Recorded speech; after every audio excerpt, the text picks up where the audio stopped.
যুদ্ধ আমি ওই সময় চেয়েছি 6 বছর আগে, কিন্তু কেন আমাকে এখন ঠকানো হচ্ছে, এটা আমার কষ্ট। আমি ওই কষ্টের কারণে আজকে এখানে আমি সাংবাদিক ভাইদের শরণাপন্ন হয়েছি, যে আমি যখন সেই সময় এই কষ্টটা, এই গানটা করলাম, গানটা করার পর পরবর্তীতে আমার কাছে কল আসে, উনি পরিচয় দেন, উনি বললেন যে আমি সেনাপ্রধান সেকেন্ড, মানে কি আমি তো আসলে অত ভালো করে ওনাদের ইয়েটা বুঝতাম না, না আমি পরে বলো, উনি হচ্ছে মতিউর রহমান নাম বললেন এবং বললেন আমি ওনার বাড়ি মনে হয় রাজশাহীতে এরকম। তো উনি তখন আমাকে বললেন যে গানটি তো আপনি গেছিলেন না, আপনি তো দেশদ্রোহী শিল্পী, আপনাকে দেশদ্রোহিতার কারণে আপনি যে এত বড় দেশদ্রোহী গান গাইলেন, সরি কি দে দে জেল ভেঙে দে, আর একটা যুদ্ধ চাই, যুদ্ধ চাওয়ার আপনি কে? আমাকে বলা হয়েছে যুদ্ধ চাওয়ার আপনি কে? আপনি তো একটা দেশদ্রোহিতার কারণে আপনাকে আমরা খুঁজতেছি, এবং আপনি যদি পাহাড়ি কোনো এলাকায় গর্ত করে লুকিয়েও থাকেন, বান্দরবনের জঙ্গলেও থাকেন, আপনাকে কিন্তু খুঁজে বের করতে আমার একটু সময় লাগবে না। তো আমি বললাম স্যার, আমার অপরাধটা আমাকে জানতে হবে।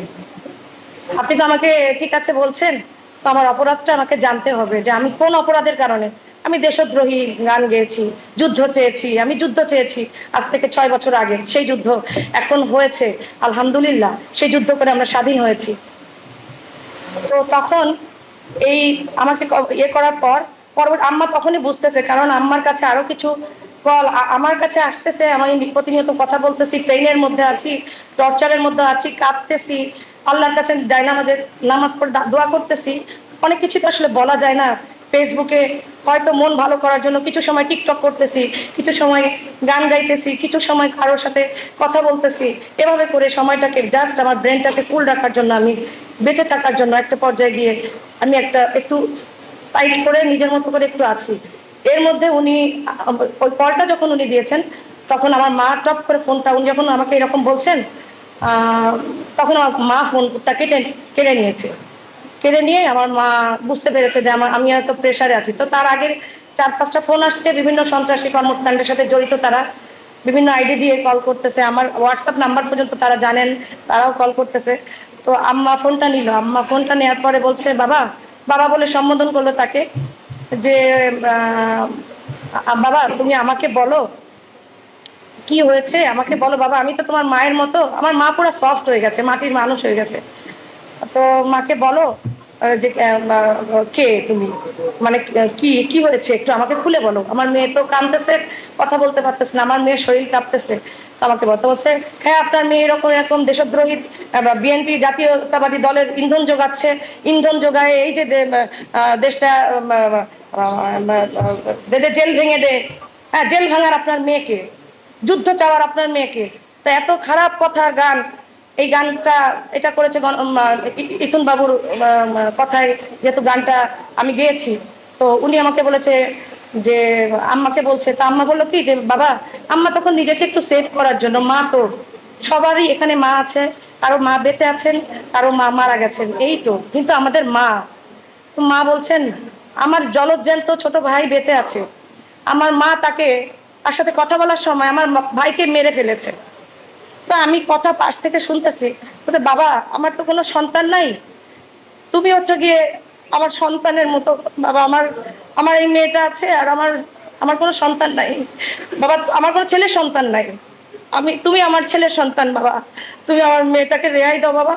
ও তো মিউজিক করে, প্লাস ও আসলে গান করতেছে এখন এই সময়, যে তাকে দিয়ে গান করাবে, সব ধরনের গানই তো করা উচিত। একটা শিল্পীর তো শুধু যে একরকম গান করবে সুরে, মানে প্রেমের গান গাইবে বা বিভিন্ন রকম সাবজেক্টে গান গাইবে, সব ধরনের গানইও করতেছে, বিরহের গান করতেছে, বিচ্ছেদী গান করতেছে, লালন সাইজির গান করতেছে। বাবা তো তুমি আমার মেয়েটাকে এখনের মতো, আমি তোমাকে ছেলে ডাকছি আজকে থেকে, তুমি আমার মেয়েটাকে এবারের মতো মাফ করে দাও। আমি তোমাকে এখন মানে মুসলেকা দেওয়ার মতো উনি বললেন যে আমি তোমাকে এখন ইয়ে করলাম, মানে বলছি আজকে থেকে আমি মা হয়ে তোমাকে কথা দিচ্ছি, আমার মেয়ে কোনোদিন আর এই ধরনের গান গাইবে না। তারপর থেকে আমার মায়ের নিষেধ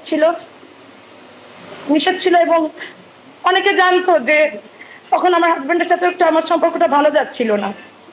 পরবর্তীতে অনেক যুদ্ধ ভিতর থেকে পার হচ্ছিলাম, আমি এই বাসায় একদিন ওই বাসায় একদিন, কখনো কখনো আমি শো থেকে যখন আসি, প্রোগ্রাম থেকে আমার পিছনে বাইক নিয়ে আমাকে ফলো করা হয়। ইভেন আমাকে শান্তিনগরে যে আপনার যে মোড়টা, যে মোড়টা, ওই মোড়টায় আমি বিএনপির গণসমাবেশে গান করে আমি পয়লা বৈশাখের দিন, আমার খেয়াল নেই এটা কয় বছর আগে, তখন খুব গরম, যে দেদে জেল ভেঙে দিয়ে সব জায়গায় বাঁচতেছে। এই যে আমার বড় ভাই, শ্রদ্ধেয় বড় ভাই নাসির ভাই আছেন, নাসির ভাই আমাকে কল দিয়েছে, রুকসার দেদে জেল ভেঙে দে, গানটা তোর করতে হবে, তুই স্টেজে আসিস। আমাকে বাবু ভাইয়া কল দিয়েছে। আমি কিন্তু অনেকের কল আসতেছে আমার কাছে। গীতিকার গাজী মাজারুন আনোয়ার স্যারও, উনি এখন প্রয়াত, আমাদের শ্রদ্ধেয় গীতিকার, তো সুরকার, উনি আমাকে কল দিয়েছেন যে আমাকে ওই স্টেজে আসতে হবে, গাইতে হবে।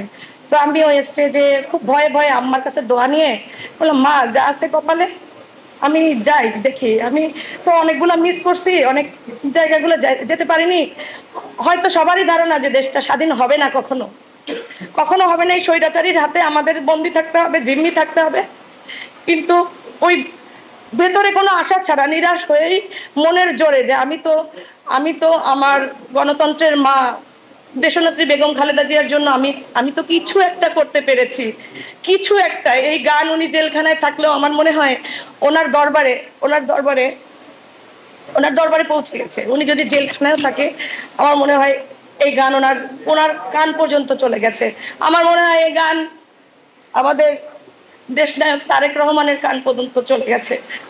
আমার আমার আমার মনে হয় এটা সারা বিশ্বে, যখন প্রবাস থেকে আমার কাছে কল এসেছে, বিভিন্নভাবে সবাই তাদের আবেগ জানিয়েছে, আপু আপনি আমাদেরকে অনেক সাহসী একটা গান করে সাহস দেখিয়েছেন, তো তখন আমার কাছে খুব আনন্দ লাগতো। সেই আনন্দ থেকে আমি সেই স্টেজে যাই, এবং স্টেজ থেকে আসার পরও আমাকে প্রায় 8-10টা বাইক আমার পেছনে, তো একটা বাইক আলাদা করে আমি দ্রুত যাওয়ার জন্য, যেহেতু পয়লা বৈশাখ, সেহেতু আমার গুলশানে একটা প্রোগ্রাম ছিল, আর একটা প্রোগ্রাম ছিল কোথায় যেন, আর একটা, মোট 3টা প্রোগ্রাম আমি ওই দিন করেছি। তো প্রথমে আমি পল্টনে একটা বিকালের দিকে করে গেলাম, সকালে করলাম গুলশান একটা, পল্টনে একটা করলাম বিকালে। তো ওটা যখন আমি গাইলাম, গাওয়ার পরে আমি যাচ্ছি খুব ভয়ে ভয়ে, ইতুন বাবু আমাকে তাড়াতাড়ি করে তাড়িয়ে দিল, মানে বের করে দিল এইভাবে যে তুই দ্রুত নিচের থেকে চলে যা, পালাই যাওয়ার মতো। হ্যাঁ, মানে কি বলে ওটা, স্টেজের চারিদিকে যে ইয়েটা থাকে পেছনে গ্রিন রুম থেকে, বলে তুই দ্রুত। গানটা গাওয়ার পর 1 সেকেন্ড দেরি করেনি। সবচেয়ে মজার ব্যাপার, আমি যখন দেদে যে